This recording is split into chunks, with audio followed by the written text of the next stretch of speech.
We don't need a handful of people doing zero waste perfectly. We need millions of people doing it imperfectly. Just let this sink in.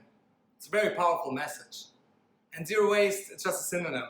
This can be replaced by sustainable lifestyle, the choices we make. It's not about that. The main thing is the masses. It's about like getting a buy-in from that masses.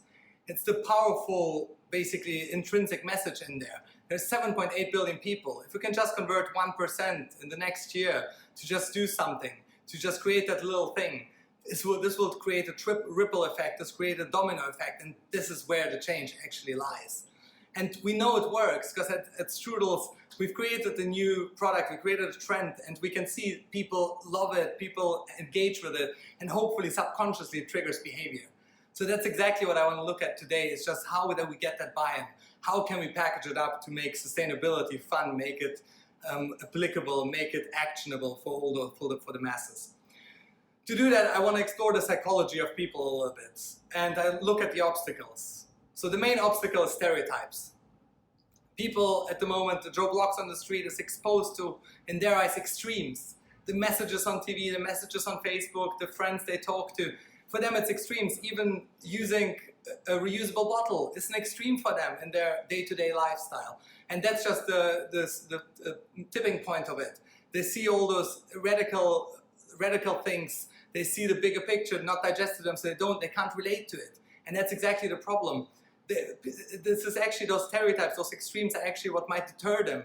They might not want to do anything, so they won't even see those actionable things because they don't aspire to that person that they see. They don't want to be like that. Which kind of brings me to the next point, to the next obstacle. It's compromise. What is compromise? Looking at Google, it's making concessions lower than is desirable. Why? Like, and subconsciously, we all know that definition. So yes, I mean, why would you want to do something that is a concession that's lower than desirable? I mean, like, it's normal. It's in someone's nature that you don't want to do it. So I think the key is to packaging it up that it feels uncompromising. They don't need to do anything. They don't need to change their lifestyle. We need to give them something that is very easy to integrate, and it's seamless basically. Which kind of brings me to kind of this little, let's call it a theory that we've developed. It's not a scientific theory, no PhD has been written on it, but if someone's up for it, contact us. It's a funnel of change, kind of adopted. I have a commercial background, so it's adopted from like the idea of a sales funnel, where just at the end stands a first imperfect action, not buy my product X. And again, this is an illustration. Those stages will be different for every person. We coin them something new that's interesting. Tell me more, let's do it. And then that action. But again, different people, different stages. There might be 10, there might be 15. This is just an illustration to just explain the concept that a person needs to be moved through, let's call it a funnel. The next step on this theory, with that in mind, is touchpoints. By touchpoints, I mean that message on Instagram or that advert on Instagram you saw, that movie you watched, that friend you talked to, that reusable plate, reusable cutlery you received at work. All those are touchpoints. And depending where you are in the funnel, it might be very powerful. It might be that last 15th touch point, but it might be the first. But then again, the first one is as important as the 15th, but also it might be that 10th or 11th. It doesn't matter. It's like all those things in sum will lead to it. And then there's the super touch points. So imagine a game of Super Mario. You'll basically find that little coin that gives you 3 more lives, 4 more lives. And it's those things, that's how we need to package it up. It's those super touch points. Because our goal is to get someone to the first imperfect action as quick as possible, because we're running a little bit against the clock with our planet. So it's finding those, it's packaging it up, because I mean those super touch points is going to accelerate people through that funnel. And anyways, when they go through it once, they're going to be more open to it, because they're going to associate all those touch points with fun, with very easy to implement. So it's finding those super touch points. I compare it a little bit with like the ladder and snake game. So basically 100 is our action. So you roll the dice, well, let's say you hit 3. This is the super touch point. It gets you to 39. But then there's also a danger. You might hit a point where then you have to go down on the snake. You might be exposed to, again, something extreme, and you're just in the wrong mindset. Suddenly you lost someone through the funnel. But again, it's worth it. It's finding those ladders and getting someone to 100 in no time. And that's the way we can then create that ripple effect, the domino effect, that will make a difference if we get enough of the people. So a little bit on the psychology and like trying to understand how to create or how to find those touch points to basically get all those masses involved. No compromise to be covered. We know it needs to be something that's not compromising to life. Let's look at fun.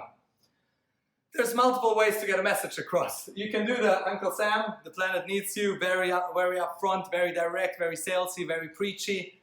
And you can do that. My reaction when I see people using plastic straws. It creates fun, it creates happiness, you want to share it, you want to show someone, you're going to laugh. And that's exactly what we want. Subconsciously, you've kind of maybe, that super touch point, we've moved you 4 or 5 points across, because now suddenly in your head you associate sustainability with fun. And that's exactly what we want. And then there's the next one, the secret sauce. And to be even honest to myself, like that's something I've kind of probably only understood now preparing that talk for you guys, is that added value you're getting. So what we saw with pasta straws, it's basically when people try one, it makes them happy, it makes them fun, it's a conversation starter, it's an icebreaker.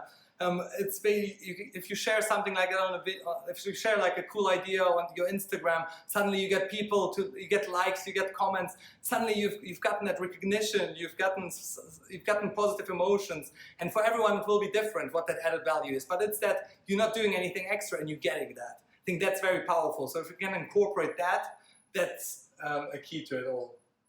Just as an example. To illustrate my point, what I came across, it's that stapler. Yes, you heard correctly, it's a stapler. So what it does, it kind of acts a little bit like a hole puncher, and then it twists the paper, so it then staples it together. But it ticks all the boxes. If you get that at work, so you have your effect of stapling, but then basically it's fun. It's plus it's a conversation starter, 100%. People will notice that. People will notice that funny looking thing except of that. But then you've done something powerful. You've written the world of staplers. Yes, if you think about it, there's quite a lot of staples around. So again, it's no compromise. And that added value is in that sense like conversation starter, like positive, it's fun, it's happy. So think about it. So I want to end again on just like our formula of no compromises, fun and added value.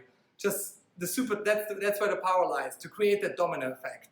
Like just packaging it up like that, or giving someone that's not compromising, that's fun and happy, and that's that added value, intrinsic added value subconsciously. That's how we can create those super touch points. So let's make a new stereotype that sustainability is fun and it's easy to implement. Thank you very much.